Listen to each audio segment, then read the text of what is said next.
These 5 terrifying places in America are responsible for the disappearance of tourists. Let's dig into them, starting with the Bermuda Triangle of the Pacific, which is also known as the Columbia River Gorge. This place is located on the Oregon-Washington border and is a scenic and popular tourist destination. However, this area has been dubbed the Bermuda Triangle of the Pacific due to the unusually high number of unexplained disappearances and accidents. One such incident occurred in 1955 when a group of 3 friends, Jimmy, Bob, and Bill, embarked on a fishing trip in the gorge. Now, despite being experienced outdoorsmen, they failed to return, and an extensive search effort yielded, no signs of the missing men. They couldn't be found. Now, the most famous incident that has recently come back in the spotlight is the Martin family. Now, in December of 1958, the Martin family, Kenneth, Barbara, and their 3 daughters vanished while on a trip to the gorge to gather Christmas greenery. Now, a Ford station wagon believed to be theirs was recently found in the Columbia River, potentially shedding light on their disappearance. In 1958, the family never returned, and 2 days later, they were reported missing when Kenneth and Barbara failed to show up for work. Officials narrowed,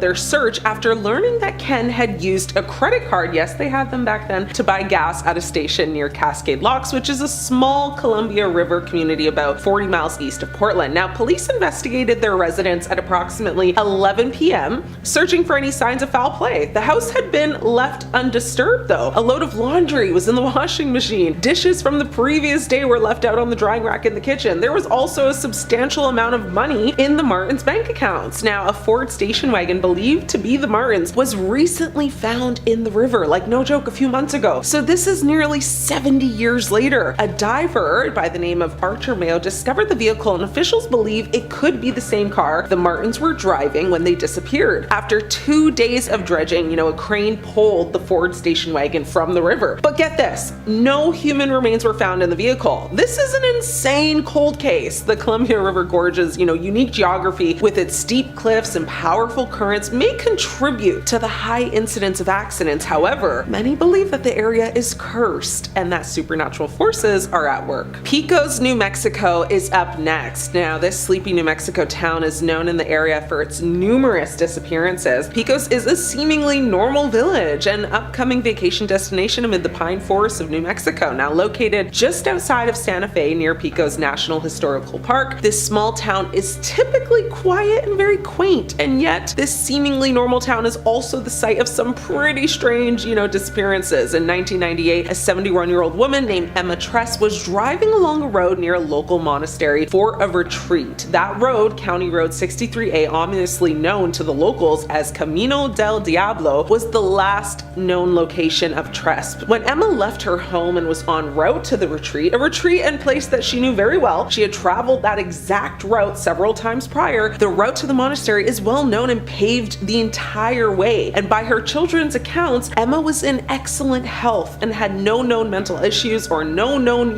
bouts of memory loss at that time. Emma's last record of being seen was a gas stop in Santa Rosa, New Mexico at approximately 3 p.m. So she should have, reached the monastery by 4:30 or 5 p.m. with no stops. Now, data from that date shows it was a perfect New Mexico summer day. Average temperature was 70 degrees, the sun set between 8 and 9 p.m. So even if she took a little detour to hike or take pictures, which she was known to do, she had plenty of daylight to see her way to the final destination. Now, days later, her car was found wrecked nearby, but her body was never found. Strangely, many of Tress' belongings, including her cell phone, were still in the car. Even stranger were the footprints that surrounded the car, clearly made by Tress herself. These footprints circled the car, but didn't head towards the road. Tress simply vanished.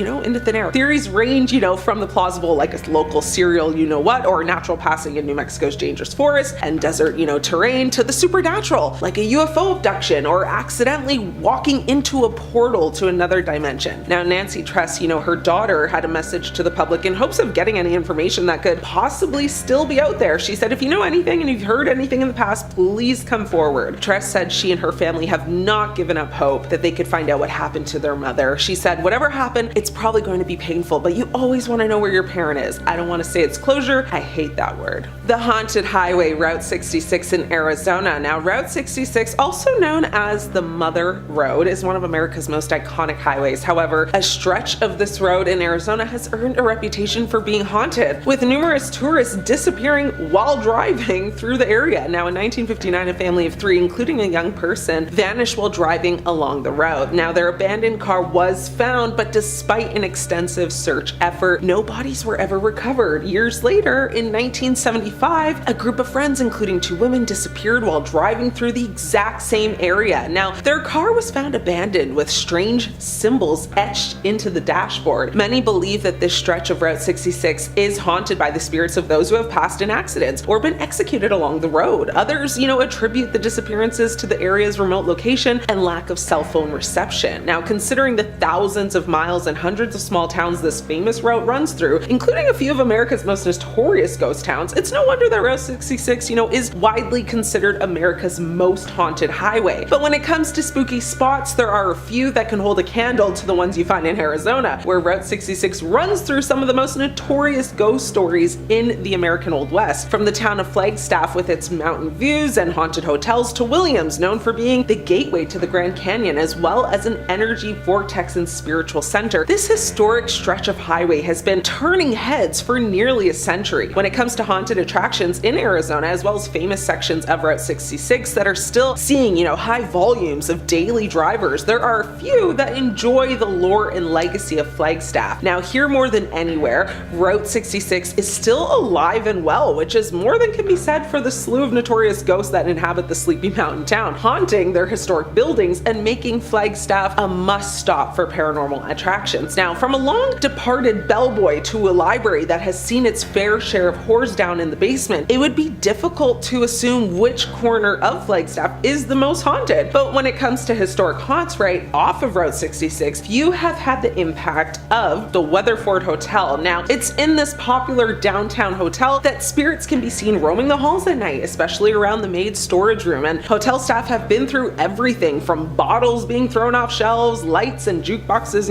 coming on and in the middle of the night, and it just goes to show that when it comes to the strange and unusual, Route 66 Flagstaff has remained a touchstone, offering devilish delights alongside its outdoor attractions, world-class restaurants, and Old West history. Fourth on my list is Yosemite National Park in California. Now, in 1983, a family was exploring Summit Meadow off Glacier Road when one of the children discovered a severed hand and forearm. In spite of consistent searches from investigators, no other body parts were found, and authorities were unable to identify the victim or make progress on the case. Now, in 1988, a skull was found across the street from the site, but the Park Service still couldn't attach a name to the victim. It wasn't until 2022 that the Park Service, using DNA profile from the remains, named the victim, who was Patricia Hicks, a woman linked to a local cult leader who allegedly used LSD to weaken and disorient victims. Now, the man had been convicted of essaying women back in the 1980s, but disappeared before he was incarcerated. But according to a 2022 report by the San Francisco Gate and a 2022 episode of the ABC News show Wild Crime, investigators think the cult connection was incidental and that Hicks was actually unalived by the notorious serial person Henry Lee Lucas, who confessed to hundreds of slayings across the nation. Now, Lucas at the time of his arrest revealed details about the Summit Meadow crime scene that had not been released in the media. Now, still, the details that Lucas gave regarding the incident and victim were deemed,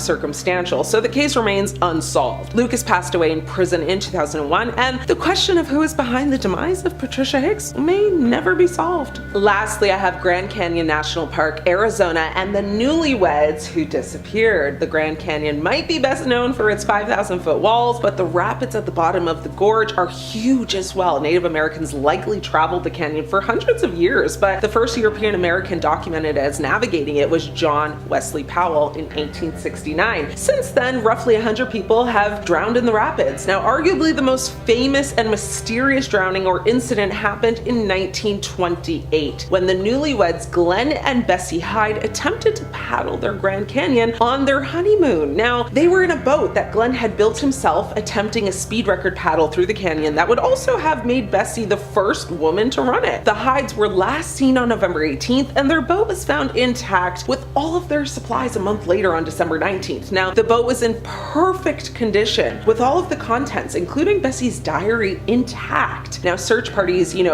basically scoured the canyon, but their bodies were never found. It's possible and probable that the couple was washed out of the boat during one of the rapids and the vessel continued downstream without them. But Glenn and Bessie were both experienced rafters. A popular theory has emerged over the years that Bessie unalived her new husband somewhere deep in the canyon. Talk about a good honeymoon, eh? Another river runner, which is Emery Kolb, encountered the couple in the canyon and noted Bessie's hesitance to continue the journey and that they didn't have life jackets. In 1971, a woman named Elizabeth Cutler claimed to be Bessie Hyde, alleging that she attacked her husband during a fight with a sharp object and had been living a different life ever since. Cutler eventually denied the claim, and it was later rumored that the pioneering river runner, Georgie Clark, the first woman to own a commercial rafting business in the Grand Canyon, was actually Bessie Hyde. Now, after Clark passed away in 1992, the Hyde's marriage license was found in her home, as well as a birth certificate identifying Clark as Bessie DeRoss, according to an account by North Arizona University. Now, DeRoss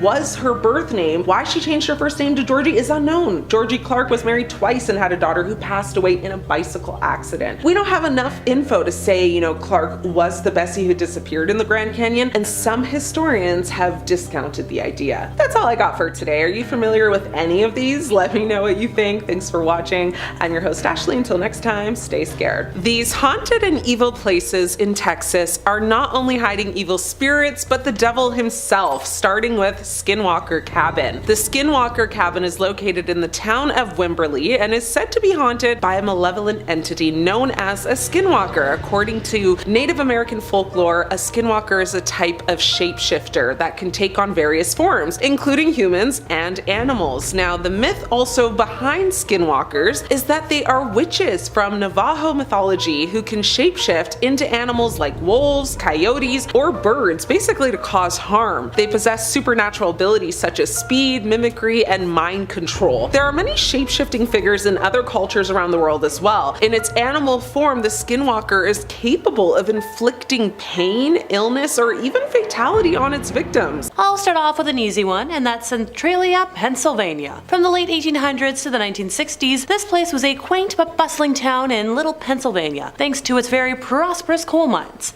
However, when a mine mysteriously caught fire in 1962, the flames began to spread underground via the interconnecting tunnels. Although the citizens were aware of the situation, they weren't truly troubled until two isolated incidents a couple years later. A gas station owner reporting abnormally high gasoline temperatures in his underground tanks in 1979, and a young boy nearly falling into a 150-foot deep sinkhole over in his backyard in 1981. After that, the town's population plummeted. This town has burned for about 50 years now. This mine certainly seems like a fiery lair of dastardly demons and spirits. What's more is the fire heats the groundwater to boiling temperatures, causing a lot of steam to rise. On a lot of days, this gives Centralia's landscape an unsettling, misty appearance. With only a couple of buildings left, it's a abandoned place. A lot of the residents are not there. I think there's only 4 left.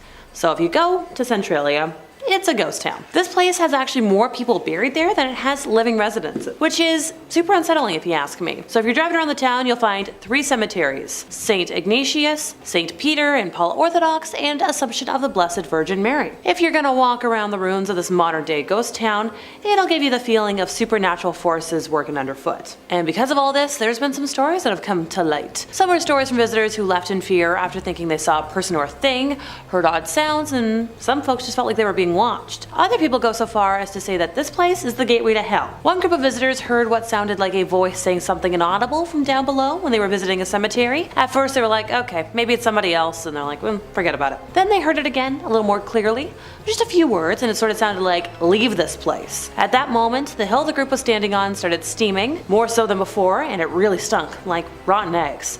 It spooked the friends, so they made the decision to leave, and as they were heading back to their car, they heard it again. Not the same words and not clear, but something like, why? Why did you do that? What was even weirder is that it wasn't like somebody was yelling it out of the bushes. It was quiet, kind of closer, Nobody knew where it was coming from. It seems like most colleges and universities have at least a couple of ghost stories to tell, and Wichita State University in Kansas is no exception. Tales of mysterious sounds, lights, and figures are commonplace in the older buildings on campus. Two buildings in particular come up when the campus ghost stories start getting told. Henry Gymnasium and Wilner Auditorium are part of the WSU lore about things that go bump in the night. I love that song from Scooby-Doo. The story of the ghost in Henrian tells of a maintenance worker who was electrocuted on the very job in the 1950s. Details kind of vary. Some say he hit a live wire with his bare head. Another version says that he was hit by lightning while mopping. It's said that his ghost appears in the building in the middle of the night and early in the morning. The auditorium, on the other hand, has gained a reputation for being very haunted. We've got all the usual suspects: flickering lights, doors closing on their own, disembodied voices, and the occasional apparition. A lot of folks have witnessed it. Mary Nelson, a program consultant for the library, says the ghost is likely that of George Wilner, the namesake of the building. She's like, he's probably friendly, just wants to make sure his building is taken care of. Which, I get it. Now, also apparently Fisk Hall might be haunted. Since it's the oldest building on campus, it certainly has the history to be a likely place for a haunting. It's been used as a men's dormitory, an infirmary during the influenza situation, and the office space for a lot of different departments. Even investigators from the Wichita Paranormal Research Society picked up the possible presence of a ghostie. We didn't get a name, sadly. I know cemeteries are kind of low-hanging fruit when it comes to being haunted, but let me have this. The Bonaventure Cemetery in Savannah, Georgia is home to a couple of notable ghosties, and I just fell so in love with them today that they had to make my list. Located on the 17-mile-long Wilmington River, some 3 miles down from downtown Savannah, is this fascinatingly beautiful cemetery that has been described as a natural cathedral. Like, come on. You've got these stoic, tall, live oak trees that are just cloaked in Spanish moss. They're all lining the winding paths. It's such a beautifully haunting allure to the many elaborate and time-stained monuments that are throughout this location. To offset the grays and the gloominess are these vibrant azaleas and plenty of other flowers that are just bursting with color when they bloom in the spring and summer. The 100 acres of this special place have stirred the emotions of generations of visitors over quite a few years. But apparently you're gonna feel something stirring you the minute you approach the main gate. And not because of a bran muffin or coffee. A novel that subsequently became a major motion picture that was published in 1994 owes a lot to the cemetery and vice versa. Midnight in the Garden of Good and Evil is a first-person account of life in the Old South, interwoven with a mystery that casts Savannah as its backdrop, and features the statue of a girl holding 2 small bowls, one in each hand on the front cover. Legend has it that the statue is haunted by the ghost of Lorain Greenman, the little one who posed for the artist. Little Wendy, as the statue is also referred to, once stood sentinel over the Trostel family plot, but she became so idolized as a result of her newfound fame, and it wasn't even central to the book's plot, that the owners donated the statue to Savannah's Museum of Art to just avoid destruction and for safety. Another famous sculpture that has elicited some crazy stories or legends, depending on your point of view, is that of Gracie Watson, or as she is affectionately known, Little Gracie. This young one died of pneumonia and was memorialized in marble by artist John Waltz from nothing but a photograph. And for years, people have reported seeing a little one that fits her description playing around. The legend claims that she appears as a normal living one in a white dress who vanishes without a trace when you get too close.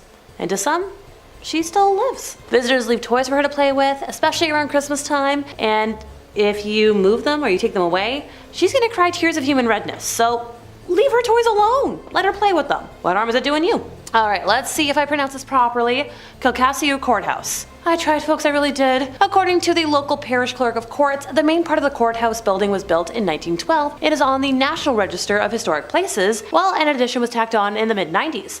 A lot of folks believe that the courthouse is haunted, and that the individual whose ghost is doing that haunting is a convicted killer by the name of Toni Jo Henry. She was the only woman to be executed in the electric chair in Louisiana history, unless somebody forgot to put a name down, and it just so happens that the flip of the switch that led to her death happened here. Allow me to give you some context on her. For starters, she didn't really have an easy start in life. Her mother died when she was young, prompting her father to remarry, and Toni was not a fan of the new living arrangement, wanted to go live with an aunt. Why? Well, her dad wasn't great. He hurt her, prompting her to just run away instead. She fell into a world of crime, substances, and intercourse work. She was working at a brothel when she met a man named Claude Cowboy Henry. According to the local Gazette, Henry was a former boxer who, after leaving the ring, found himself living a life of crime. The two fell in love, and the cowboy seems to have treated Toni well. She was in the clutches of substance addiction when they met, but upon marrying, they were like, let's move to California. Let's try and kick that.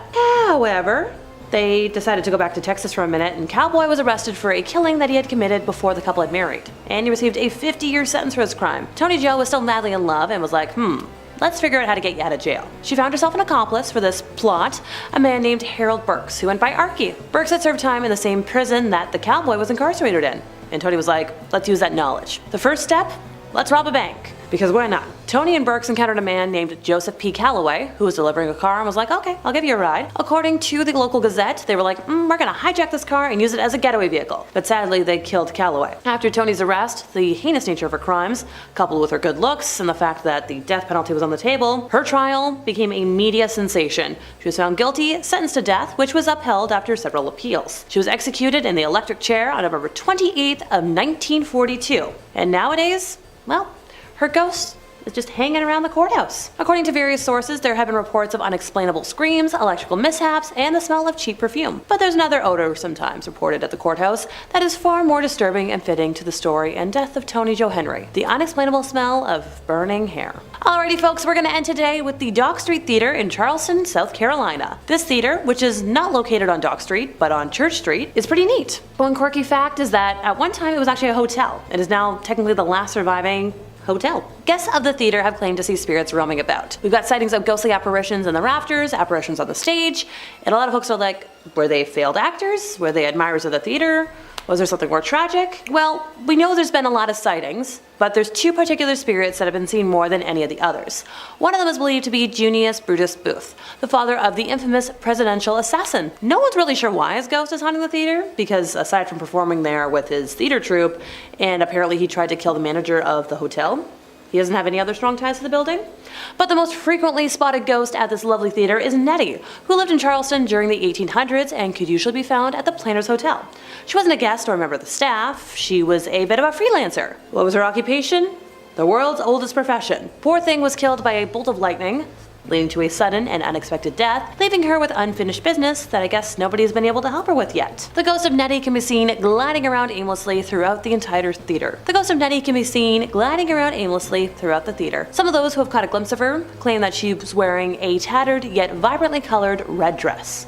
How fitting. For centuries, historians who investigated Jamestown had to rely on written accounts from the time in later historical documentation. For example, the legend of Pocahontas and John Smith was wildly romanticized through a white male Anglo-Saxon prism. Jamestown was a powerful symbolic legend, first of a new world claimed for the English Empire, then later the birth of a new nation. There was a strong motivation to enhance the legend with colonialist, patriotic, and religious fervor. But recent research, archaeological findings, and scientific documentaries have revealed shocking details and grim, actually horrific, realities of settlement life and death. Could it be possible that a foundation settlement of the American nation was rife with intrigue that included crypto-Catholicism in an anti-Catholic settlement, starvation, assassination attempts, and even killing and people eating? Well, archaeological findings seem to indicate exactly that. Recent digs that started about 20 years ago at Jamestown have revealed shocking facts about life there. So archaeologists unearthed something stunning in structure number 191, which contained a brick and mortar oven of a kitchen. First they found skeletal remains of dogs, cats, rats, and even a horse in the kitchen area. But then they found something even more shocking. The mutilated skull and severed leg of an English girl dating from about 1609. The skull and tibia bone both had numerous cutting and sawing marks on them, indicating that the body had been butchered. In addition, the back of the skull was smashed open, indicating that the skull had been bludgeoned, presumably to get at the brains, which are high in protein and eaten customarily from other butchered animals by the colonialists. The winter of 1609 was known as the starving time at Jamestown, and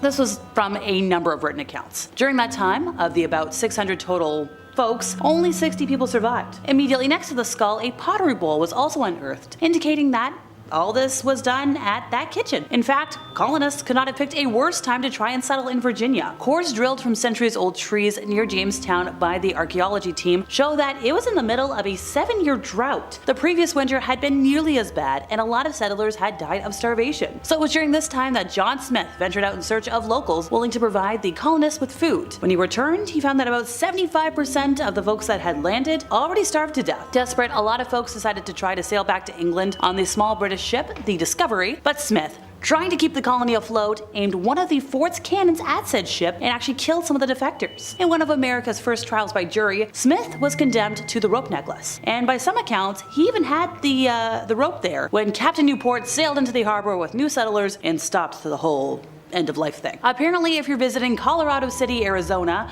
as just a random tourist, you're going to be followed by several white SUVs. Folks have reported getting a weird vibe driving through and seeing all these half-built compounds and people just staring at you creepily as you drive by. Well, I was checking the Wikipedia page. Turns out it's basically run by a cult. At least 3 Mormon fundamental sects are said to have been based in this area. A majority of the residents and many local officials belong to the most prominent of these groups, the Fundamental Church of Jesus Christ of Latter-day Saints, whose corporation also owned much of the land within and around the town until state intervention in the 2000s. Direct quote, folks. A sect of Mormonism that broke off from the main church because they were excommunicated for refusing to renounce polygamy, because apparently the mainstream Mormons abandoned the practice. And they do a lot of horrible stuff. Men are not allowed to have intercourse with their wives, and the only people allowed to do so are seed bearers who essentially attack women. People have been kicked out and made homeless for simply disagreeing with the church leader. These folks have been accused of some really bad crimes we can't talk about, both in the US and in Canada. In January of 2004, local leader Warren Jeffs expelled a group of 20 men, including the mayor, and gave their wives and descendants to other men. Jeffs, now a convicted predator, stated he was acting on the orders of God, while the men expelled claimed they were being penalized for disagreeing with him. He was eventually placed on the FBI most wanted list,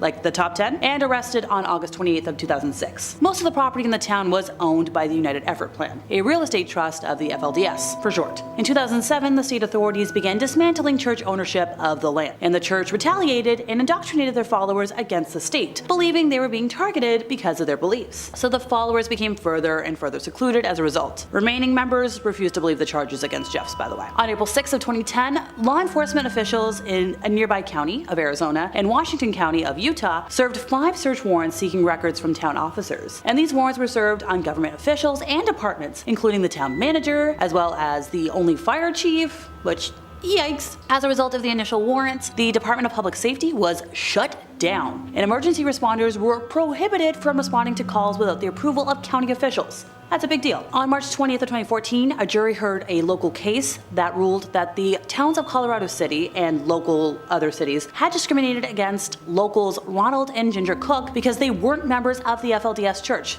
They just moved there. So these folks were awarded $5.2 million for religious discrimination. They'd moved to the area in 2008, but were refused access to the utilities of the town because, well, they weren't part of the FLDS. After all that, how about a more simple ghost story to cleanse the palate? One from Arkansas. So back in 1931, a railroad worker named Lewis McBride allegedly killed his supervisor from the Missouri Pacific Railroad. The foreman had fired McBride for an infraction, and some claim that McBride had intentionally manipulated a piece of track to cause a train crash. Seeking revenge for being fired, McBride killed his former boss by bludgeoning him with a railroad spike. Authorities arrested him, and he went the way of electrocution. So not long after McBride's death, a mysterious moving light began appearing along the train tracks, far from the highway. People have witnessed it many times since, and even the TV show Unsolved Mysteries documented the phenomenon. Experts say that according to documentation in the local paper, which didn't give a date, but it was somewhere in 1932, there was a lot of reports of people seeing a light on the track. The story was that when they found one person, he had a lantern in his hand, and he got chased, and that was the end of his life. So the light, nowadays seen only at night, has been described as either a yellow,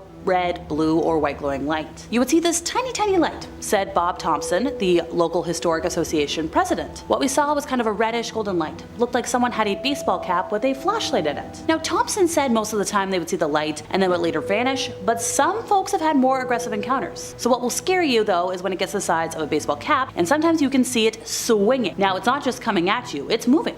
And then it disappears. So you say, well, I did that, fine, let's go back to the car. So you turn around and then it's behind you. And that's when you get scared. It's always in a place when there is no electricity around. It shows when it chooses to show up. And when it chooses for you to see it, you see it. Though there are some scientific theories to explain the occurrence, a lot of local legends attribute the light to the ghost of McBride, or of that of a different rail worker who lost their head in an accident and allegedly continues to search for his head. The tropical waters around Bermuda may feel like the opposite of Alaska's frigid wilderness, but both places have something in common: unexplained disappearances. Thousands of tourists, residents, hikers, and airplanes have vanished without a trace in a large area of land called the Alaskan Triangle, encompassed by Juneau, Barrow, and Anchorage. So in 2007, state troopers reported about 2,833 disappearances. For a state with a population of more than 700,000 people, this suggests about 1 in a couple hundred people disappeared, which That's a lot of people. So yes, there are many theories about this creepy phenomenon, some of which involve Alaska's unpredictable and often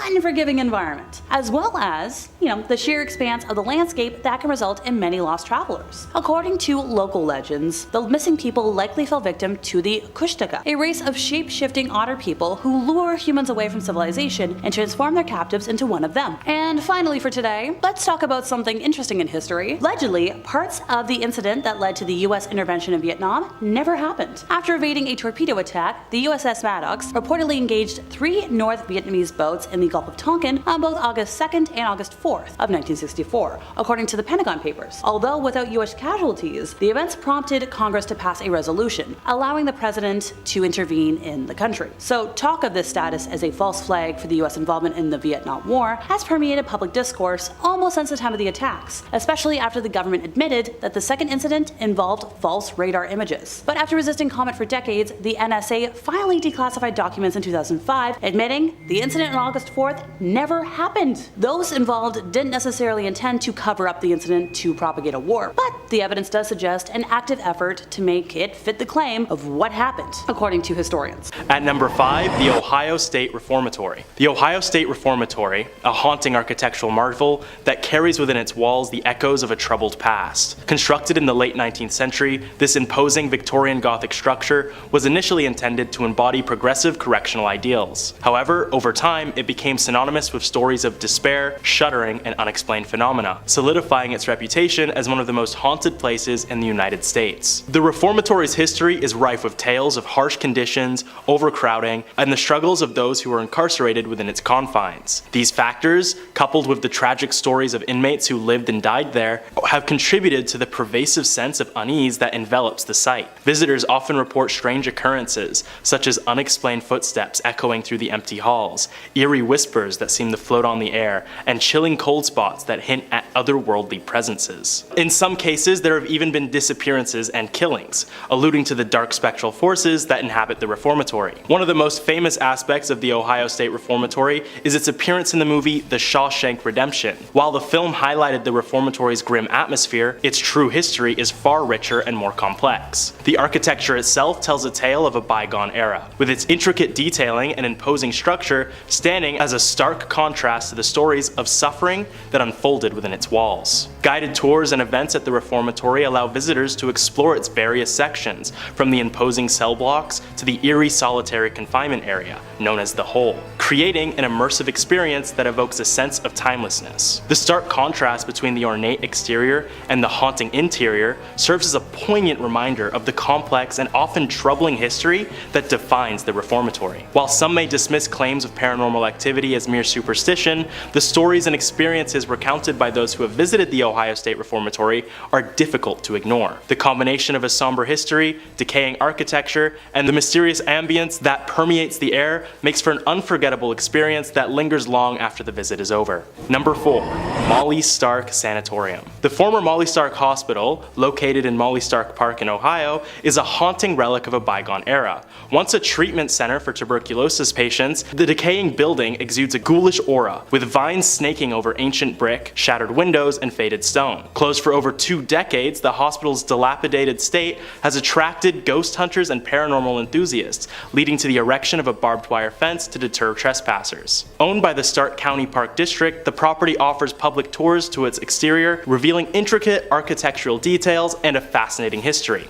The hospital, originally constructed in 1929 at a cost of around $1 million, treated tuberculosis patients until the 1970s, and later served as a mental health facility and a rehabilitation center for those suffering with addiction. The tour provides insights into the hospital's architectural flourishes, including a portico and stone-carved religious symbols, reflective of the faith that played a role in caring for those afflicted by tuberculosis. The hospital's conditions quickly began to decline in the mid-1970s, after reports of ghost sightings within the hospital. Patients and staff alike bore witness to the likes of victims of tuberculosis, despite the fact that treatment for the illness was invented 20 years prior. These now-deceased patients were known to disrupt medical examinations, cause mass hysteria among patients and staff, and even cause many disappearances within the hospital. The amount of distress these apparitions caused eventually led to the hospital's closure in 1995. Nowadays, the site's haunted reputation draws curiosity seekers, but the tour focuses focus mostly on the building's history rather than the many ghosts that still scuffle about the old hospital. And number 3, South Base Island Lighthouse. Perched atop the rugged cliffs of South Base Island in Put-in Bay, the historic lighthouse stands as both a beacon of maritime history and a portal to a realm of ghostly legends. The South Base Island Lighthouse, with its iconic red brick tower and majestic views of Lake Erie, cast a haunting silhouette against the ever-changing skies, drawing visitors from far and wide who seek to unravel the mysteries that have enshrouded this hallowed site for decades. Built in 1897, the South Base Island Lighthouse served as a vital navigational aid for ships traversing the treacherous waters of Lake Erie. Its light guided sailors through storms and fog, ensuring safe passage to the shores. However, as time marched on and technology advanced, the lighthouse's significance diminished, eventually leading to its decommissioning in the mid-20th century. But as darkness descends upon the island, the lighthouse takes on an air of malevolence. The wind howls like the mournful wails of lost souls, while the crashing waves below create a symphony of despair. Those brave enough to step inside confront an unsettling stillness, punctuated only by the occasional creak of floorboards under an invisible, unrelenting force. Phantom shadows dance along the walls, their ethereal forms casting an ominous dance that defies explanation. Visitors recount harrowing tales of icy fingers brushing against their skin, of ghostly whispers that worm their way into their minds, and of an overpowering sense of dread that lingers long after they've fled the premises. The lighthouse had to be shut down after several reports of it turning off at random times, or guiding sailors towards dangerous areas, despite being completely unmanned. One can only assume that this mischief was the work of the spirits that haunt the lighthouse. This forsaken lighthouse has earned its place among the most terrifying locales in Ohio, a reputation upheld by relentless tales of ghostly apparitions,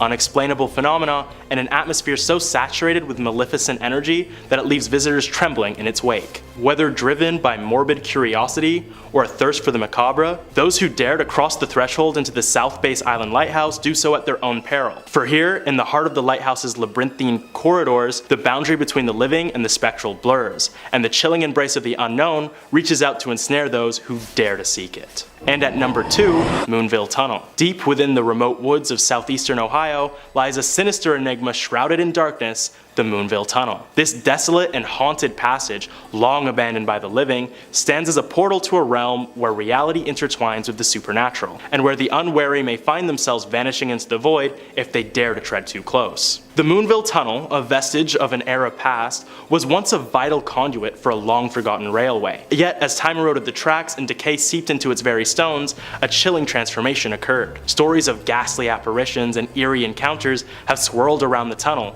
like the mist that clings to its mouth. Tales whispered among locals with a mixture of dread and fascination. Daredevil adventurers who have ventured into the tunnel speak of an oppressive, tangible malevolence that envelops the air, an unrelenting presence that seems to watch, to wait, and to hunger for the unsuspecting. Perhaps the most sinister tale is that of the Moonville Tunnel's insatiable appetite for souls. It is said that if you step foot into the tunnel around 3 a.m., when the boundaries between worlds are at their thinnest, you may never step back out. Foolhardy wanderers who venture into its depths during the witching hour risk becoming mere specters themselves, forever trapped in a twilight realm of torment and despair. The tunnel's history is steeped in tragedy, adding to its ominous aura. Legends tell of a brakeman who met a grisly end beneath the wheels of an oncoming train, his anguished spirit now condemned to roam the dark expanse. Others speak of mournful phantom cries that pierce the silence, echoing the heart-wrenching despair of a long-lost soul. Visitors who dare to challenge the Moonville Tunnel's eerie reputation tread a perilous path, as the moonlight filters through the dense canopy,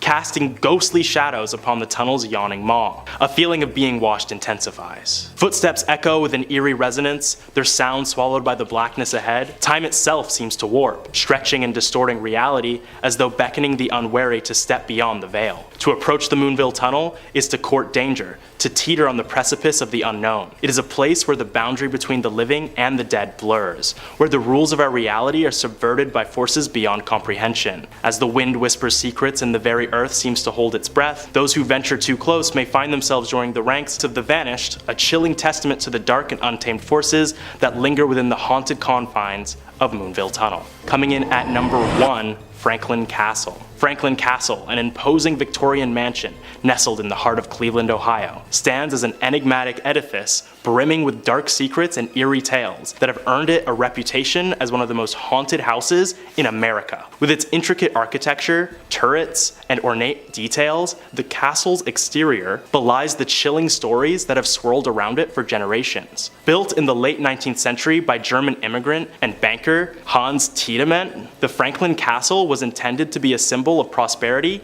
and opulence. However, as time passed, the mansion's grandeur began to fade, replaced by rumors of tragedy, scandal, and paranormal activity that would come to define its legacy. The Tiedemann family was plagued by a series of untimely deaths, including the passing of several youngsters and Tiedemann's wife. The pervasive aura of grief seemed to seep into the very walls of the castle, fostering an atmosphere of melancholy and despair. It is said that the spirits of the deceased still linger within its chambers, their presence felt by those who dare to venture inside. Over the years, reports of ghostly apparitions, disembodied voices, and unexplained phenomena have only added to the castle's haunted mystique. Visitors and paranormal enthusiasts alike have recounted chilling experiences, from encountering spectral figures that vanish into thin air, to hearing whispers that seem to drift from empty rooms.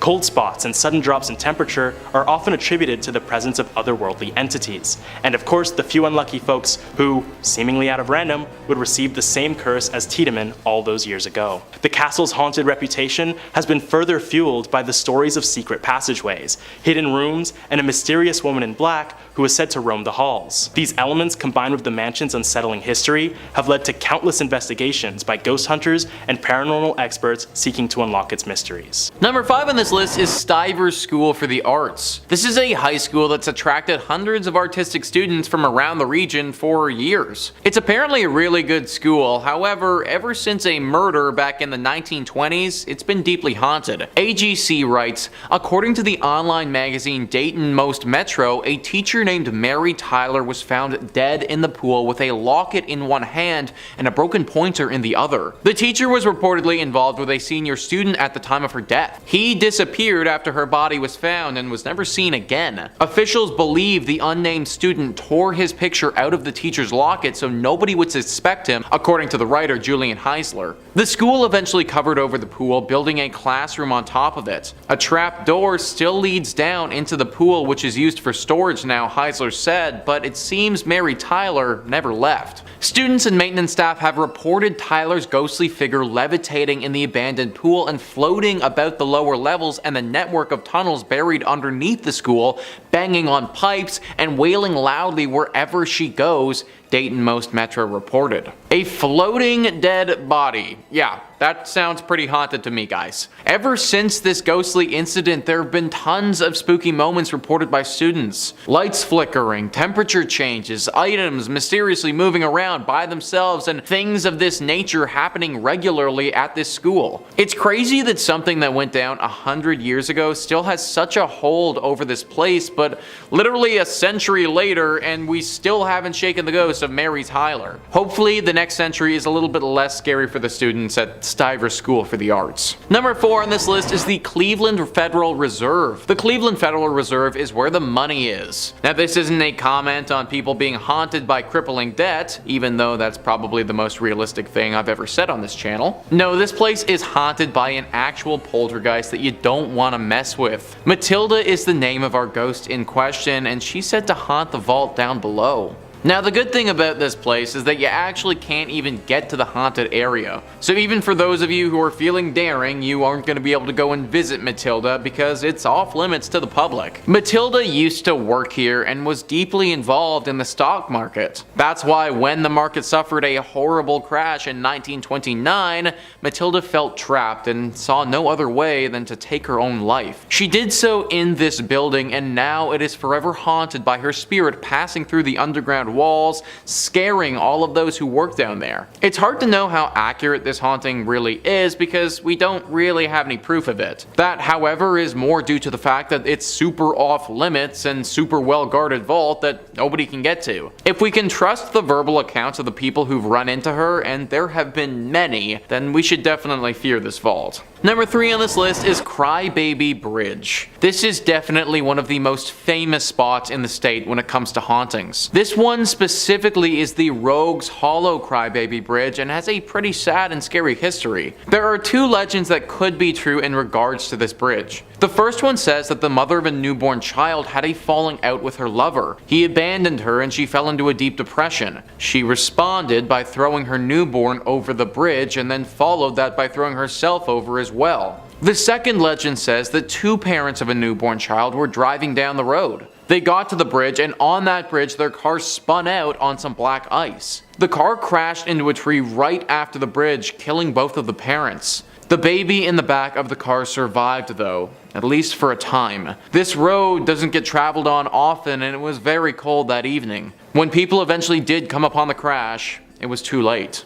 Ever since this incident happened, this bridge has been rightfully avoided by the locals. The horrible sound of a baby crying can be heard echoing throughout the river that it passes over. They say that standing on this bridge for too long, it's not good for your brain or your mental state. That your sanity will slowly slip away from you and any happiness and good feelings that you may have had will be sucked away down that river for good. Not a bridge that you should want to go down at all, so avoid it altogether. Number 2 on this list is Squire's Castle. So calling this place a castle is a bit of a stretch, because the castle was never actually built. News 5 Cleveland says, located in the North Chagrin Reservation of the Cleveland Metro Parks, this castle is a reflection of the builder Fergus B. Squires, who was a founding member of the Standard Oil Company. The actual castle was never built, so what it's standing on today was the shell of the gatekeeper's house for the estate. Legend has it that Fergus's wife, Rebecca, was very much a city girl who wanted nothing to do with nature. Stories say Rebecca was walking up the stone stairs when she became startled by something outside her window. In a panicked state, she dropped her lantern and tumbled to her death down the cold stone staircase. Ever since this tragedy happened, Rebecca's ghost has never left, haunting all of those who visit or stay at the estate and bemoaning her unfortunate fate. The thing is that she isn't the thing that most people are scared of. It's whatever the thing was that frightened Rebecca so much that she fell to her death. Rumor has it that there could be a werewolf-like beast roaming the estate. Dark red eyes have been seen in the night at afar, and the howls of some wolf-like creature have also been reported. Is it possible that Rebecca saw this werewolf so many years ago and that's what frightened her? Maybe she isn't trying to haunt the place at all, but actually trying to scare people away from this place so the same fate doesn't happen to them. Either way, I don't recommend going. And finally, number 1 on this list is the Lorain Palace Theater. You know, for once, it would be really nice to go see some theater without fearing for your life. Sadly, you aren't gonna get that at the Lorain Palace Theater. The Atlanta Journal-Constitution writes, the Lorain Palace Theater opened in 1928 in Lorain, Ohio, near Cleveland. It seats just over 1,700 guests and was the first movie theater in the state to show talking pictures, according to the theater's website. Dave Hensley, a paranormal researcher and the founder of EVP Mediums, told the Chronicle-Telegram after investigating the palace that there are so many spirits there he couldn't even count them all. We got a name from a gentleman named Ed who said that he worked at the shipyard. That's profound because the shipyard was directly behind the palace. He claimed that he was murdered pushed downstairs, Henley said. There was a spirit who said that he died of drugs as well. And we had spirits that were killed in the 1924 tornado that hit Lorain. That was pretty emotional, one of them said. My body flew, Henslett told the Chronicle. The theater's operation director told the newspaper most people in the area probably know about the ghosts and spirits that roam the palace's hallways. I think everybody in Lorain County has been privy to the rumors of the unexplained activity in the Lorain Palace Theater, Chris Pataki said. In fact, a documentary in the haunted theater called Ghosts of the Palace is scheduled to debut at the movie house this weekend. Pretty ballsy move right there, guys, literally screening a movie about your haunted theater in said haunted theater. All of this though should make it very clear how haunted this place actually is. Literally everybody around this area knows about this spot. And whenever you're getting a full-on movie made about how specifically haunted you are, then you know that you've made it as a haunted location. Even though most people make it out of this theater unscathed, that can't be said for everybody. Attacks have been reported and left people feeling very emotionally and even physically scarred. Netflix is a thing for a reason now, guys. Let's use it. Number 5 on this list is the House of Wills, a historic mansion with a deep history and an even deeper haunting. The Atlanta Journal-Constitution says it was built in 1898 by the Germania Tavernian Social Club, according to the website of the current owner, Cleveland artist Eric Freeman. By 1912, it was turned into the Hospital for Immigrants, and by 1920, it housed the Cleveland Hebrew Institute until 1938. Prominent African-American entrepreneur and businessman John Walker Wills bought the property in 1942 to use as the location for his second funeral parlor. Wills died in the home in 1971, and his family sold it in 2005. The home fell into disrepair until Freeman bought it in 2010 and started the challenging work of restoring and renovating the property. Freeman said on his website that Wills is believed to be one of the many ghosts that haunt the house, and on his Facebook page he posted a scary electronic voice phenomena, or EVP, recording from the house of what sounds like dozens of spirits from beyond trying to be heard by the living. There have actually been some famous paranormal investigators that have looked into this mansion before, and they all came to the same conclusion. It's haunted. A swirling mist will occasionally appear in the mansion, followed by stark temperature changes and a horribly foreboding sensation. Visitors who've stayed at this mansion for extended periods of time say that the visit changed them, that they're sort of constantly on alert after that stay, as if they're hyper aware all of the time. Unless you're trying to feel anxious literally all of the time, I'd book another place to stay if I was you. Number 4 on this list is the Ceely Rose House. This house is located in the Malabar Farm State Park, which is in Richland County. To this day, it's still a working farm, which is kind of shocking considering the horrible tragedy that occurred here many years ago. Ceely Rose is actually the name of a person, a young girl who lived in the late 1800s. This girl wasn't innocent and sweet as the stereotypical farm gal is.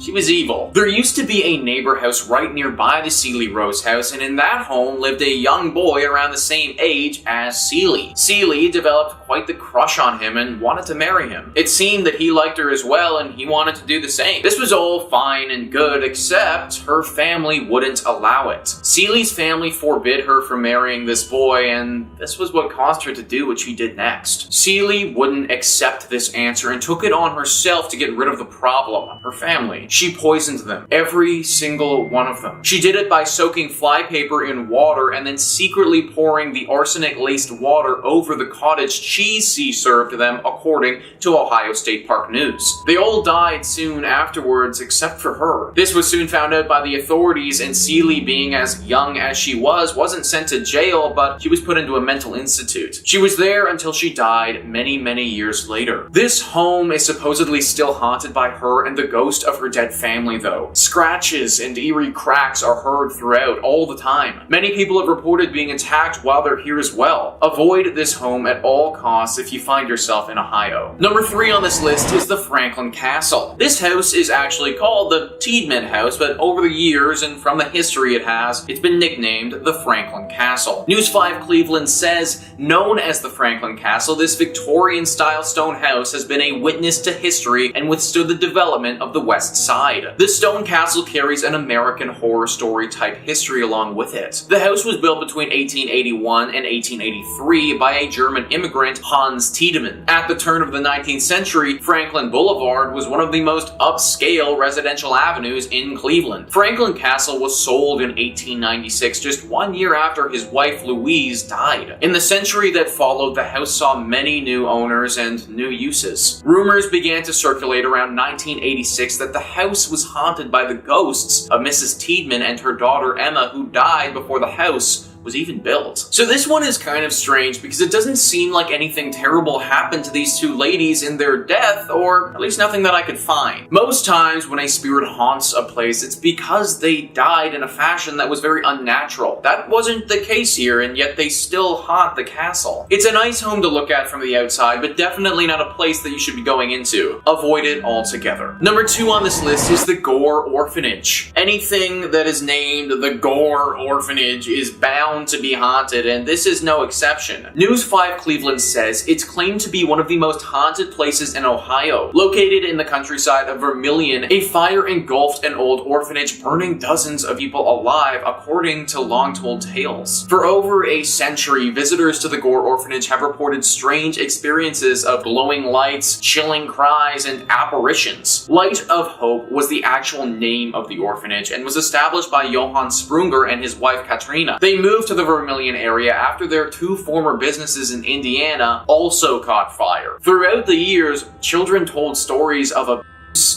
neglect, and slave labor conditions. In 1909, an investigation was conducted, but because the state had no laws or regulations pertaining to orphanages, nothing could formally be done to prosecute the couple. While there's no proof that any deaths actually did occur, there's still little doubt about its reputation for being one of the most haunted areas in Ohio. So not only did this place suffer a horrible tragedy where several people passed away during a massive blaze, but prior to that even happening, there seemed to be so many human rights violations going on. I have no idea how back in the day the state wouldn't have had any laws pertaining to orphanages, but it just shows how back then these operations and children were so neglected. Because of all this tragedy and just general sadness, we have what stands today, a horribly haunted, abandoned old orphanage. Now this is on the list of places not to go, and that's because it is actually very dangerous to do so. The ghosts here are upset, and interacting with them will be a huge strain on your mind. However, if you are feeling strong enough, then I actually do encourage you to go. The only way these spirits will finally find peace is if they finally get the attention from the public that they deserve, something that clearly this place didn't get while it was in operation. And finally, number 1 on this list is the Ohio State Reformatory. This is one of the most famous spots in all of Ohio. It got the public's attention when it was used as the filming location for the famous movie Shawshank Redemption. It also got the public's attention though when it was claimed to be one of the most haunted spots in the entire state. The Atlanta Journal-Constitution says workers laid the cornerstone on what was known as the intermediate prison between the Boys Industrial School in Lancaster and the Ohio State Penitentiary in Columbus for nonviolent offenders on November 4th, 1886, according to the Mansfield News-Journal. The building was used as an operational prison for 94 years until 1981, and during that time there was a good deal of violence, death, and disease. It's not surprising in the least to find out that this place is haunted. Visitors have reported seeing shadows, hearing strange noises and conversations, and experiencing feelings of anger, dread, and sadness. In 1948, the reformatory's farm boss, his wife, and his daughter were kidnapped and killed by 2 enraged parolees outside the prison's walls. But the building itself is believed to be haunted by the ghost of Arthur Lewis Glattack, the superintendent at the prison from 1935 until 1959, and his wife, Helen. The warden's wife died from an accidental shooting, and several years later, the warden died from a heart attack, according to the Preservation Society. The couple's disembodied voices have been heard in the prison's old superintendent's office. A boy is also believed to haunt the basement, where he was reportedly beaten to death, according to the website Mysterious Heartland. So, yeah, I think it's pretty clear by all of this that this place is not the sort of spot you want to be visiting anytime soon. The amount of violence that this location would have seen is just truly abhorrent, and I'm actually surprised that they were able to get through the entire filming of the Shawshank Redemption without some serious ghostly interventions. Maybe it's because they had Morgan Freeman in the movie and, well, let's face it, he's kind of an angel. Number 5. Area 51, Nevada. Starting out our list, we have the most obvious entry. In the American state of Nevada, you will find no shortage of places to go on vacation. Despite being a desert, you will find locations like the Hoover Dam, Red Rock Canyon, and of course, the various casinos and attractions in Las Vegas. Of course, a location that you will not find yourself getting into is the military base located on the salt flats of Groom Lake, which is colloquially known as Area 51. For years, Area 51 has been the subject of conspiracy theories involving everything from government testing to UFO activity. Adding to its mystique is the fact that the US government wouldn't even officially acknowledge that it existed until 2013. Its official use is apparently the testing of experimental aircraft, but the level of security at the base is extremely high, even for a government base. Employees of Area 51 are flown in on a private airline known as Janet Airlines, with JANET being an acronym that stands for just another non-existent terminal. Some former employees have reported getting paid through private companies that they have no involvement with in order to avoid a paper trail linking them to the base. Some theories about the purpose of Area 51 include it being used to develop energy weapons for the Strategic Defense Initiative, to develop time travel technology, and most infamously, for studying, storing, and reverse engineering the remains of crashed alien ships, including those that were found at the Roswell crash site. As it is a closed-off and secret government facility, tourists are of course not allowed to get into the site, with signs around the perimeter promising prosecution and possibly even deadly force against trespassers. Of course, this hasn't stopped alien enthusiasts from making the journey to Nevada to see the number of Area 51 and alien-adjacent attractions, such as bus tours of the extraterrestrial highway, the Black Mailbox, and the outskirts of this secret government facility. Number 4. The Princess Theatre, Alberta. In the Canadian city of Edmonton, Alberta, there is no shortage of movie theaters with multiple malls housing multiple multiplexes, enabling local cinema lovers to watch the latest in entertainment. However, for many years, the crown jewel for movie lovers in Edmonton was not the Cineplex in West Edmonton Mall, or even the Garneau Theatre, which shows independent and classic films. No, for many years, the most classic of the theaters was the Princess Theatre on White Avenue. Built in 1914 for a then staggering $75,000, this 3-story single-screen theater would show moving pictures, concerts, and vaudeville acts, while also having a basement billiards parlor for those not interested in the shows. The theater was known for implementing extremely novel and modern elements, such as a fireproof projection room, an electric time projection clock, an electronic ticketing machine, forced air ventilation, and even refrigerated fountain beverages. The theater was soon drawn into economic hardship and was forced to construct rental apartments on the upper and lower floors. One of these apartment renters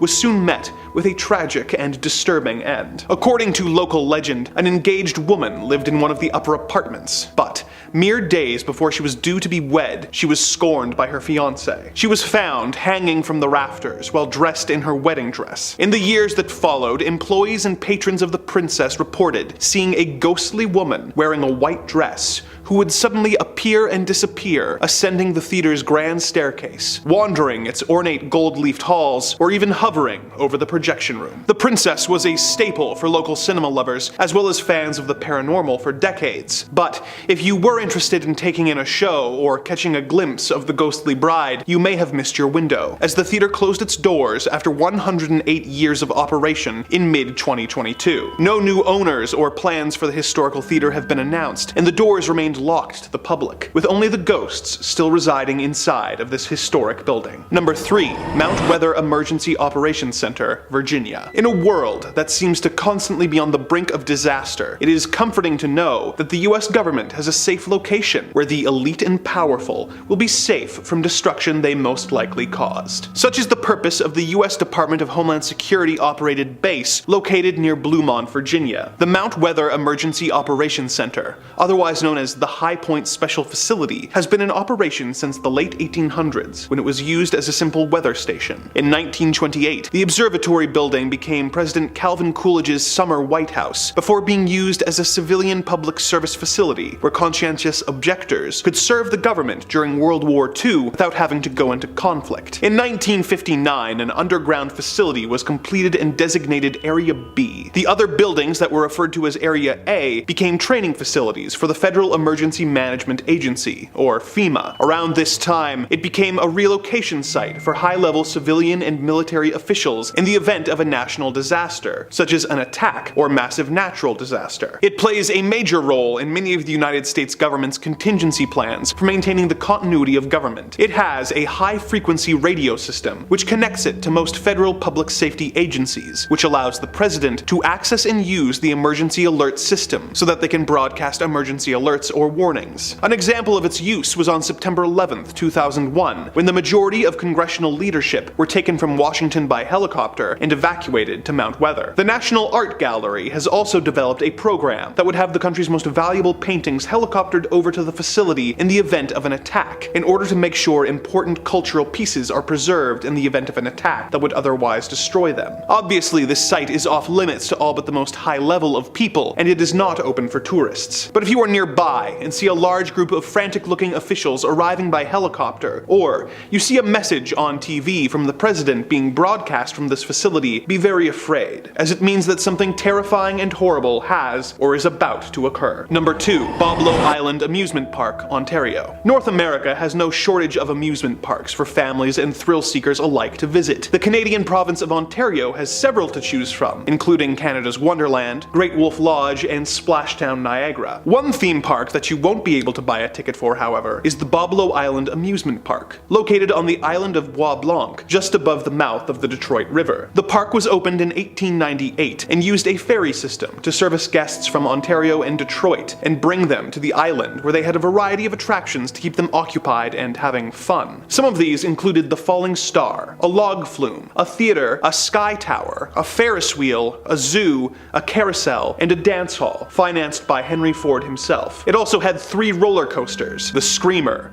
the Nightmare, and the Sky Streak. It also had Boblo's scoot boats, which were essentially aquatic bumper cars. The park operated for many years before eventually closing down for financial reasons in late 1993. There are still ferries that operate in order to get island residents on and off the island, but the now abandoned amusement park has been declared off limits by the property owners. Of course, the dilapidated carousel building, dance pavilion, and sky tower have since proven to be too appealing for urban explorers to keep away from, and the eerie overgrown site still sees a variety of visitors. Like any good amusement park, it of course has a reputation for being haunted by a variety of ghosts. My personal favorite of the ghost stories is the story of Smiley the Magician. Back when the theater still operated and showed a variety of different performers, one of the most consistently booked performers of the 30s and 40s was a magician named Smiley Smilovich. Smiley was an old-school magician who had trained with Houdini in the late 20s and was known for his seemingly death-defying tricks. One of his most famous tricks was a metamorphosis trick, where he would put a trunk on stage, climb into it, lock it, and then have the trunk set on fire. He would escape through a trap door, the trunk would burn away, revealing that he had escaped, and the crowd would go wild. One day he was doing this trick as usual, but when he locked himself in the trunk, he had a heart attack and died. The trunk was set on fire, and the audience was left in terror as Smiley's body burned in front of them. Ever since then, Smiley's ghost would apparently haunt the theater, being sighted watching shows that were performed there, showing a special interest in magic shows. In the years since the park's closure, the occasional rumor of the magician being spotted has come up from the various urban explorers checking out the overgrown buildings. Would you ever be brave enough to explore Boblo Island Amusement Park?